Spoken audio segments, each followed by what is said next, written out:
মধ্যপ্রাচ্যের উত্তেজনার আগুনে যেন আরও ঘি ঢেলে দিল একের পর এক হামলা। ইরানে মার্কিন বিমান হামলার রেশ কাটতে না কাটতেই শুরু হয়েছে নতুন এক ধ্বংসাত্মক অধ্যায়। তেহরান এবং তেল আবিবের পুরনো শত্রুতা যেন এবার বিস্ফোরণের চূড়ায় পৌঁছেছে। রবিবার ইরানের আধা সরকারি সংবাদ সংস্থা মেহের নিউজ দাবি করেছে, Islamic Revolutionary Guard Corps IRGC প্রথমবারের মতো ইসরায়েলের দিকে নিক্ষেপ করেছে তাদের সবচেয়ে অত্যাধুনিক ও দূরপাল্লার ক্ষেপণাস্ত্র খাইবার শেকান।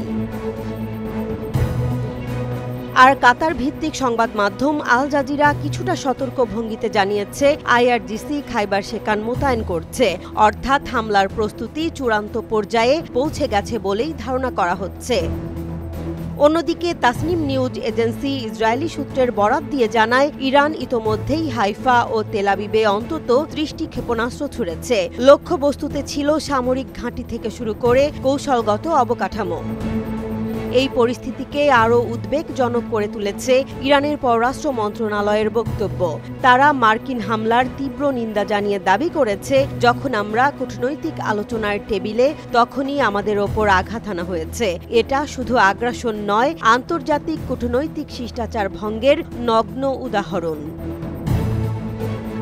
বিশ্লেষকরা বলছেন, খাইবার শেকান কেবল একটি অস্ত্র নয়, বরং এটি একটি বার্তা, যে বার্তায় লেখা ইরান এখন শুধু প্রতিরোধের নীতিতে নেই, বরং প্রতিরোধের মোক্ষম সিদ্ধান্তে পৌঁছে গেছে। এই সংঘাত কোথায় গিয়ে থামবে সেটি কেউ জানে না। তবে একটাই প্রশ্ন এখন বাতাসে ভাসছে, তেহরান ও তেল আবিব কি সরাসরি যুদ্ধে জড়িয়ে পড়ছে?